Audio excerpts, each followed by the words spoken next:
hormati Bapak Kapolda Maluku beserta rombongan, Bapak Kabinda yang saya hormati, Bapak Amir Umrah anggota DPRD Provinsi Maluku yang berkenan sempat hadir yang saya hormati, Pak Wakil Wali Kota yang saya hormati, Pak Bupati Maluku Tenggara dalam hal ini diwakili oleh Pak Sekda yang saya hormati, pimpinan DPRD Kota Tual dan anggota DPRD yang berkenan hadir yang saya hormati, Pak Sekda, rekan-rekan forum koordinasi pimpinan daerah yang berkenan hadir yang saya hormati, para raja, ketua klasis, pastor paroki Kota Tual, ketua umum yang saya hormati,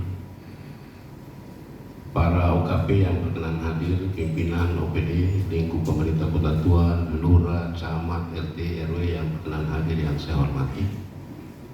Pertama-tama, sebagai insan yang beriman bertakwa kepada Allah Tuhan yang Maha Kuasa, tentu kita bersyukur kepadanya karena kita boleh hadir di sini bukan karena kemauan kita, semata-mata karena atas izin Allah Tuhan yang Maha Kuasa. Pertama, atas nama segenap warga masyarakat Kota Tual menyampaikan ribuan terima kasih kepada Bapak Kapolda Maluku beserta jajaran yang berkenan hadir, Bapak Kabinda dan Bapak dari Intel panel yang hadir untuk melihat secara langsung sekaligus bisa menyerap masukan dari Bapak dan Ibu yang berkenan hadir. Dapat kami sampaikan bahwa Pemkot dengan merujuk kepada Undang-Undang Nomor 7 Tahun 2012 tentang penanganan konflik sosial, Tual kita sudah melewati satu hajatan yang sama-sama kita ketahui, yaitu acara Pesparangit tingkat Provinsi Maluku. Untuk ketahuan Bapak Kapolda dan jajaran dan semua tamu yang datang dari Ambon, bahwa dalam setiap kesempatan, apakah itu hajatan orang menikah, hajatan khataman Quran dan lain-lain, pada setiap sambutan arahan selalu kami sampaikan soal Kamtibmas. Juga dalam rapat-rapat 3 bulan sekali kita gelar menghadirkan RT, RW, lurah untuk kita sampaikan bahwa setiap lingkungan melihat sesuatu yang dapat mencurigakan, sebaiknya secara bertahap itu sudah dilakukan oleh RT-nya masing-masing. Bila itu tidak diatasi, sesuatu yang mencurigakan itu dapat membahayakan keselamatan dan kepentingan yang lain, itu biasa dilanjutkan untuk tingkat selanjutnya, itu lurah dan seterusnya, dan itu berlangsung. Dan Tuhan itu beberapa kali ini berturut-turut memang sempat kita hadiri juga Zoom-nya dilakukan oleh DPRD Provinsi Maluku. Saya hadir langsung waktu itu untuk menyikapi peristiwa pertama, itu SKB dan Werhir. Tuntas, alhamdulillah kondusif kembali. Dalam beberapa bulan kemudian terjadi yang antara Sinar Pagi dan Yarler, juga dimediasi oleh pemerintah kota, tokoh agama, ibu camat, alhamdulillah clear, selesai. Jadi begitu terjadi sesuatu kita responsif, tanggap cepat. Kemudian kejadian yang berikut lagi yaitu di Taman Kota, Pak. Dan Taman Kota yang datang dengan mabuk, kemudian dia belanja keperluan makan dan minum, kebetulan yang jualan adalah atas nama Junaidi Serang itu. Alhamdulillah saya telepon Pak Kapolres, pelakunya sudah dijemput, clear, dia polling down. Nah, yang kejadian ini saya kemarin ada di Ambon, Pak, ikuti rapat stunting. Pas kejadian yang di sini alhamdulillah dengan Pak Wakil, Pak Sekda, rapat musbidah dengan rekan-rekan.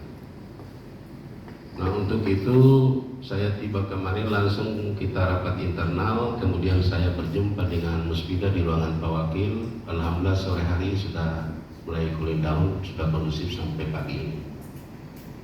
Malamnya Kepala Dinas Kebersihan dan Kasatpol PP singkirkan penghalang jalan, dan pagi tadi masih sisa di depan kantor Kejaksaan Negeri dan SMA. Atas komunikasi saya dan koordinasi dengan Kadis Kebersihan dan Kasatpol PP, clear, bersih.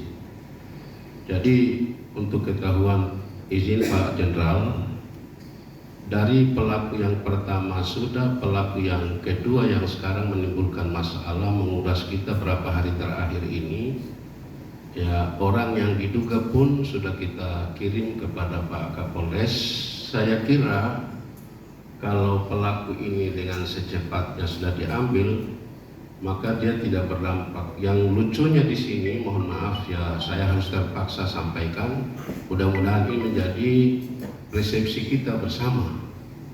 Kalau orang yang berkelahi itu katakanlah Adam dan Usman berkelahi, harusnya nanti urusan dua orang saja Adam dan Usman itu kriminal murni.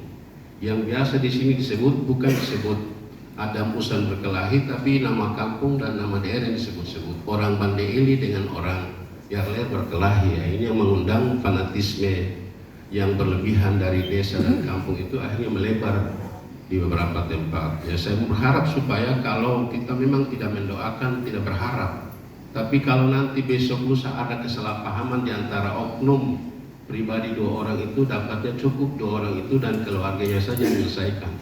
Sayangnya peristiwa itu demi peristiwa tidak dilaporkan ke polisi sebagai aparat penegak hukum. Misalnya yang si Balianan itu terjadi depan taman, itu kan secara sporadis, spontan mengambil hakim sendiri. Begitupun yang kejadian yang kedua, yang Panalari juga tidak dilaporkan di polisi. Nanti setelah sudah beredar dulu, baru kemudian polisi mengetahui belakangan. Itu pun menerima dari informasi orang lain. Jadi saya berharap, mohon maaf sekali lagi, ini pertemuan yang saya anggap ini langkah buat kita. Kalau ada kejadian, kita kan punya aparat, ada negara membayar aparat, lembaga peradilan semua sudah ada, sehingga kita tidak bisa ambil ke hakim sendiri. Nah, kembali ke masalah tadi Pak, untuk selain pelaku yang panah lari, juga yang menebar hoax, yang rekaman di video tentang musuh dibakar dan dibakar, oknumnya juga sudah kita kirim Pak, dengan berharap, dengan sangat. Karena itu membuat kita resah dan tidak menimbulkan reaksi dari kampung-kampung yang terdekat. Karena itu sudah tersebar luas. Dan saya kira pelaku itu siapapun di Kota Tegal, kalau dia penduduk di sini pasti tahu alamat di mana, nama siapa, tinggal di mana. Jadi saya berharap itu dengan secepatnya. Alhamdulillah dengan sudah kondisi begini, setiap pelaku yang berhoax itu segera diambil dan segera ditelusuri, diidentifikasi, diinterogasi supaya biar cepat, biar tuntas, gamblang, dan masyarakat bisa menerima informasi dengan jelas. Mohon maaf sekali lagi, kebetulan di sini ada Pak Sekda mewakili Pak Bupati, dua daerah yang berdekatan. Insya Allah nanti kita akan rapat-rapat koordinasi gabungan, karena kadang orang minum di sini mabuknya di sana, orang minum di sana datang mabuknya di sini. Pintu untuk mengawasi masuknya minuman keras khusus di dua daerah ini sangat sulit Pak, karena kadang kita dengan aparat jaganya di pelabuhan Watek, pelabuhan besar, tapi minuman masuk di Kota Tegal dan kabupaten itu sangat luas, dan transportasi milik masyarakat yang komersil ini cukup banyak. Dengan speed bisa masuk di hotel Ohitahit, bisa masuk di daerah pesisir kecil di atas ini sangat. Karena itu satu-satunya adalah kita minta peran serta dari aparatur desa. Karena kalau sampai hotel Ohitahit kita tidak bisa jangkau lagi, kecuali yang punya desa di situ, yaitu adalah kepala desa, perangkat desa, tokoh-tokoh agama. Semua tokoh agama sudah diberikan insentif oleh pemerintah daerah. Apakah itu imam, habib, mujim, kemudian juga togama, para pendeta, pastor. Itu tujuannya supaya bisa membantu pemerintah daerah ketika terjadi sesuatu ribut di satu titik, kita semuanya fokus. Kita keroyoknya di situ sebenarnya. Nah ini mudah-mudahan ini jadi hikmah, masukan buat kita supaya nanti setelah pertemuan dengan Bapak Jenderal, Pak Kapolda ini, besok-besok kita harus rapat lagi untuk kita bicara. Sayang negeri ini, kita mau dibawa kemana? Kita sebagai kepala daerah sudah berusaha untuk mendatangkan investor. Belum lama ini kita ketemu dengan perusahaan besar California, kerjasama dengan BUMN untuk datang dengan pembangkit listrik tenaga air. Sudah kita bicarakan. Kita lagi didatangi oleh Kementerian Perikanan yang nanti kepresnya sudah ditandatangani Bapak Presiden. Ada berapa ratus kapal yang nanti akan daratkan ikan di sini. Semua ini akan menyerap tenaga kerja. Kalau ribut seperti ini siapa mau datang? Karena orang investasi di sini bukan hitungan 1-2 juta, ini miliaran. Kalau kita punya anak-anak pergi kuliah dan setiap tahun berapa perguruan tinggi yang nanti bergelombang datang di sini, pengangguran terus bertambah, kita atasi dengan cara apa? Mohon ini disebarluaskan. 2030 menurut informasi resmi saya dan Kepala Badan Kepegawaian ini sudah sekian kalinya saya sampaikan di sini. Tidak ada lagi yang namanya rekrutmen CPNSD 2030. Semua P3K akan secara bertahap seluruh Indonesia dari 6 juta lebih yang direkap oleh Menpan RB itu sudah tidak ada lagi. Itu artinya kalau kita sekolahkan dan kuliahkan orientasi kita supaya anak-anak pulang jadi ASN, bekalan tidak akan ada. Ada pun paling menutup jatah yang pensiun. Kalau tuan pensiun hanya 3 orang, sekian ribu merebut 5 orang tadi. Coba bayangkan itu. Jadi Bapak dan Ibu pada kesempatan ini mohonlah. Yang berikut Pak tentang oknum yang tadi sudah video bahwa ada musola yang terbakar, itu sudah kami kirim secepatnya juga. Sedangkan kaitan dengan pasien yang sedang berbaring di rumah sakit itu tentu pasti menjadi kewajiban pemerintah daerah. Tadi terakhir ada berapa yang sudah dirujuk. Nanti saya mohon Dinas Kesehatan segera berkoordinasi dengan direktur rumah sakit tentang korban yang ada di bawah. Begitu juga saudara kita yang ada di Arler, supaya bisa cepat kita atasi. Sedangkan rumah, baik itu kategori rumah rusak berat, sedang dan ringan, biasanya Pak sudah berapa kali kejadian itu kita atasi dengan bantuan tak terduga.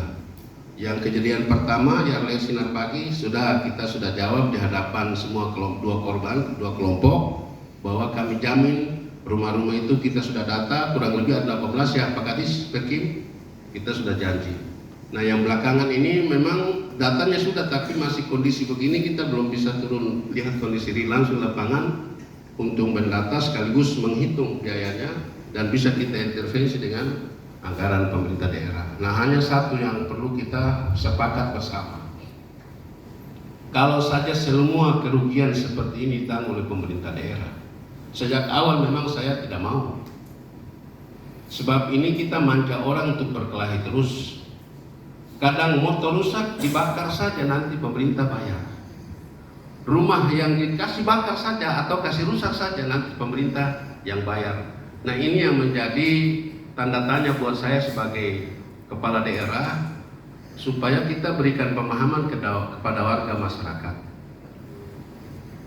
Pak Kapolda yang saya hormati, prinsipnya bahwa kami di pemerintah daerah mengantisipasi akan terjadi, selalu kita setiap jenjang, setiap kelurahan, setiap titik kita berjumpa, bertemu dalam rangka sosialisasi maupun menangkap aspirasi masyarakat, selalu kita bicara mengingatkan tentang soal keamanan. Nah pasca bencana ini atau pasca perbedaan pendapat, kita sebut saja begitu agak halus sedikit. Kalau kerusuhan itu saya kurang suka setuju dengar lah. Sebut saja perbedaan pendapat ini, nanti kita tentu akan pemerintah daerah menyiapkan langkah-langkah bagaimana kita datangi, kita menginventarisir untuk kita tanggulangi oleh pemerintah daerah. Barangkali itu, dan mohon berkenan bila ada masukan, saran, mohon diberi waktu untuk tokoh-tokoh agama, tokoh masyarakat yang ada di sini bisa memberikan masukan. Demikian saja. Terima kasih. Wassalamualaikum warahmatullahi wabarakatuh. Selamat